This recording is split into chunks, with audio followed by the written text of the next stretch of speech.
This is the fastest selling sellout in Blood in the Snow history. That sounds right.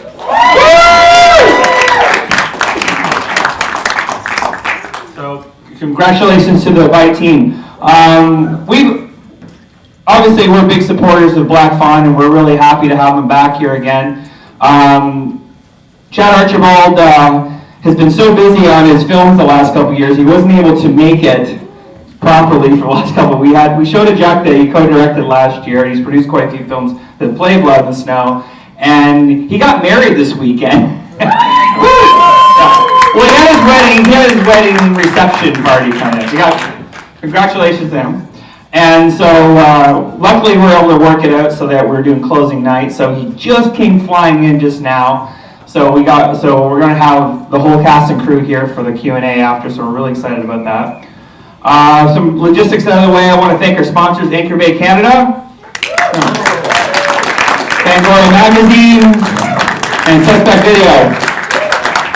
I want to thank our community sponsor in the seats for helping with the screen tonight. And most of all, I want to thank our volunteers. They have worked so hard.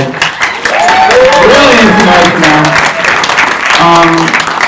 This isn't just a weekend thing for us. Our team and our staff are so dedicated. I get teary-eyed thinking about it. They work so hard and they put so much time into it. I mean, we're a nonprofit organization. We don't make money from doing this. We put it into putting a lot of our own money. We travel to festivals. We travel to different events, promoting this fest.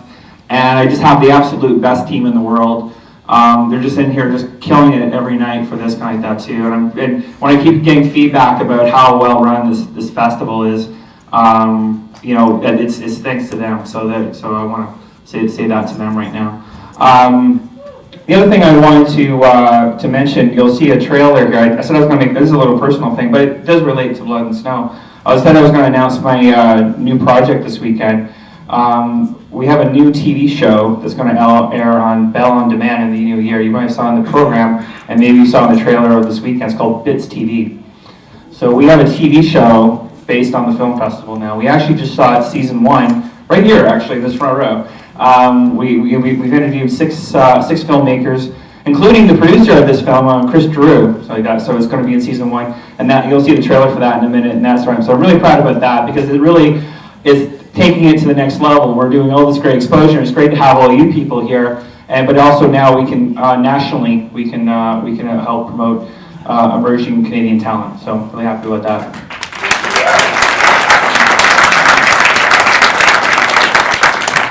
And we have an opening short film.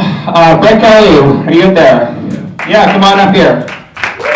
Taylor the Bonesetter.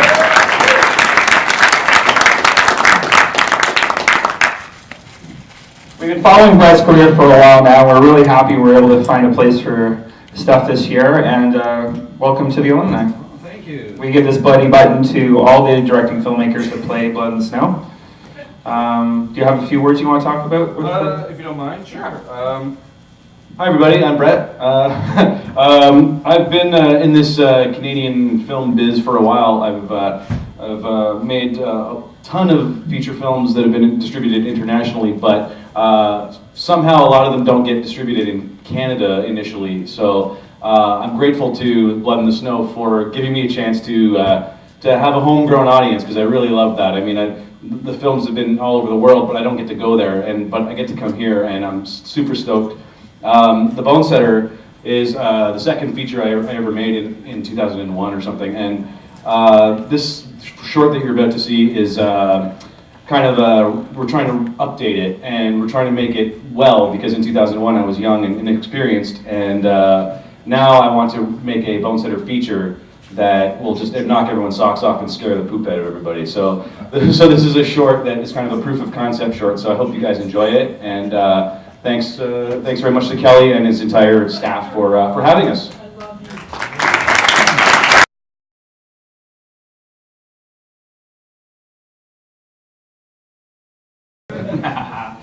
All right, Chad, get up here.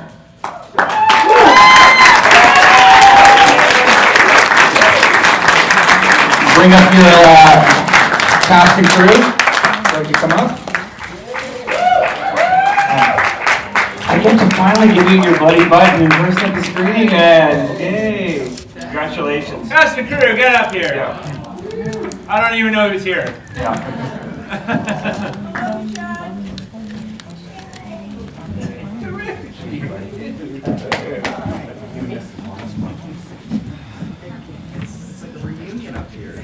Gina, get up here. Where's Gina? I see you. Gina. Just hold this. Gina. Chat if you want to. Yeah, you can. All right. Why don't we just pass the mic down and introduce yourselves? And I'm Chad Archibald, director.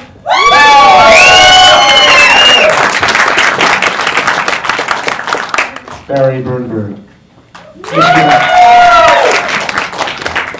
I'm Ella Vega, which I play Casey. I'm Christopher Drew. I was one of the producers. Denise June, I play Kirsten. I'm Renee Wozniak, and I play Jill the Bitch. Jason Dureshi, and as special effects makeup. I'm Gordon Road, and I played Labrador in that dog. I'm Lee Dankers, and I played Mrs. Kennedy. I'm Mark, art director.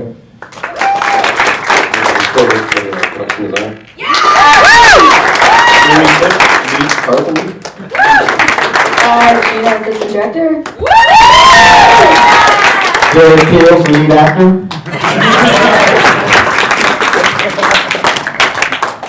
So tell us how Bike came about. Yeah, we're doing this slate of films with Breakthrough Entertainment right now, and we're just constantly pitching ideas with them. And my sister-in-law came back from Guatemala. She was doing some animal rescue stuff there, and she came back. She was sleeping in a net every night. Sorry, every time I say that, I keep saying net. She had to sleep in the jungle in a net. And she came back, and when I saw her, she was just covered in bug bites, and she just literally was like, I have no idea what even bit me. Like, I was just in this jungle. Like, there's bugs that I had never even seen before. So I was like, wow, geez, what if one of those gets worse? I was like, oh yeah, what if one of those gets worse? Yeah. And I pitched the idea to Breakthrough, and they loved it, and went from there. So I gotta ask you, Alma, how about the makeup? Like, was it what you expected, or was it? Or did you know what you were getting into when you signed on for this part? I did, because we did a makeup test with Jay. He's amazing. But we did it about, I don't know, like 50% of what it would look like. And then during filming, obviously, we added on to the final stages. It wasn't a walk in the park by any means. Casey goes through a lot of changes, and we start off with like some bug bites and discoloration and all that, but by the end she has a bald cap, and I go through 3 contact lens changes. The last contact lenses I wore like this big, they covered my whole eye. So for the 2 days that we filmed, Do tequila shots out of it. oh, we should have. We didn't.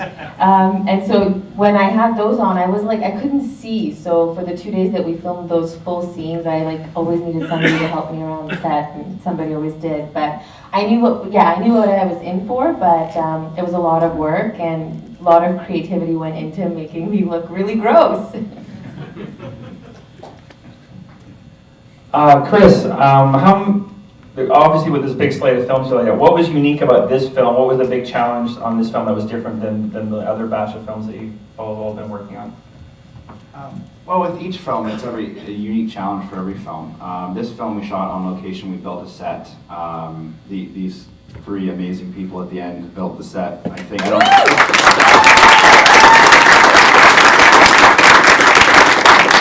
pretty sure they did not sleep for like a month and a half to make that happen. But yeah, we had so many different hurdles. Obviously, like building a set. I think we had like 2 weeks, if that, 7 days before going to camera. Yeah, it's a blur. One long day for Jamie. 7 days normally. I don't know. Also, Chad consistently wanted more eggs. So we originally ordered 15,000, and you think that would be enough, but Chad comes into the office and he says we need more by Monday, and it's like Thursday, and I go, okay, I think we can make it happen. They only sell them in the US and they have to be shipped, and Chad goes, 30,000 will do, 30,000 more. So yeah, we all had that, and then it was at the beginning of the film in Dominican Republic. So myself, Chad, Cody, and Jeff, and our significant others, as well as the 3 cast members went on vacation together. So it's kind of like filming out of country was a completely new hurdle for us as well. And did you write that in the script so you could get a vacation? yeah, well, the 4 of us paid our own way to go, but yeah, it was a unique experience, especially like filming in caverns and caves, and they shot some of Jurassic Park in the same kind of area, so it was kind of fun. You have to hike to this location, you can't drive up, so we had all like camera gear strapped to us through these lagoons and stuff, so it was definitely a unique film for sure, and everything was sticky and gross throughout the entire film, like all of our clothes and paperwork, and we have our crew contract book that still has like slime on it. Well, speaking of sticky and gross, I had Jason in our seminar for how to make it look gross. So let's talk about the effects and the eggs in particular. Can you give us the? I didn't want anything to do with any of the eggs. It kind of once we started making them, they kind of, you put them in liquid and they go on their own. So it was just making them, splashing them, dumping them, giving them to everybody in art to splash them around. Everybody should get a special effects credit because everybody was covered in blood, slime, mud, everything that was covered in that apartment. Everybody had to deal with and play with it and splash it around. So I think everybody gets a little bit of a special effects credit. It was dripping on everybody. Go open up to the audience for questions. Whose apartment did you trash? Because that was awesome. And it looks like a real apartment. What was it made? Yeah. Okay. Well, was it we built it from scratch. Wow. Wow. So we took one set prior, and then we just transformed it into that set. And yeah, it was like 2 weeks to finish that whole thing, and then switch it around. On the back there, yeah. Yeah, I was just going to ask about the epic head squish at the end.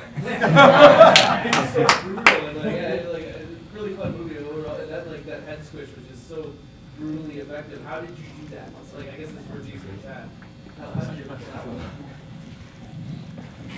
I think we were about 17 hours into that day when we threw that in. I'd say 19. But yeah, it was, the idea is, we sat forever and thought, well, how do you kill a bug? Step on it, right? It was one of the extras, actually. So yeah, Jay built this head and filled it with like weird condoms full of Condoms and goo. Condoms and goo. Let Jordan stop shipping. Solves everything with condoms and goo. But yeah, we had Elma in there. We shot her. We didn't move the camera. We moved this little fake head in, and then kicked the shit out of it.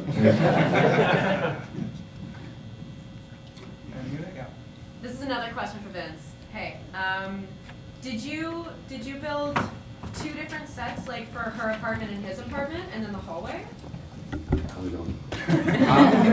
It was the same set. It's the same set. It's the hallway that we changed around, and we just flipped the doors. And then, like when it was his apartment, we painted it blue, took down the opening entrance, and then we painted it back to orange. Yeah, so it was just the same set, and we just added the extra hallway, and that was pretty much it. We played around with the numbers on the doors. Back there. Elma, Denise, and I thought you guys had an amazing connection in all the scenes in Dominican. Did you shoot that later? Did you know each other, or was that early on? And how did you get? Were you sober?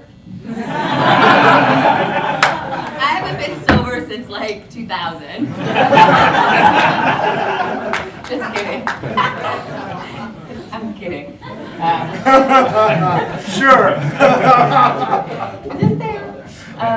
We filmed after. We did the Dominican after we did principal photography in Toronto, so the 3 of us had gotten to know each other pretty well then. And I auditioned with Annette, so that kind of got us a step closer. But yeah, we just spent time on set together. We're girls. You all stay in the same house. We stayed in the same house. We talked. We read poetry. Yeah, we did like loser girl stuff. Ella played like an obscene amount of Taylor Swift and Beyonce in our room when we were in the Dominican. So we bonded over that as well. A lot of dancing and. You were my reader for my first audition. I was. I think we all kind of worked with each other a little bit before we went to. Yeah, it's cool. We only really drank after. Well, I didn't really drink at all. You guys maybe drank through like I the drank. dancing. To answer that part of the question, we drank.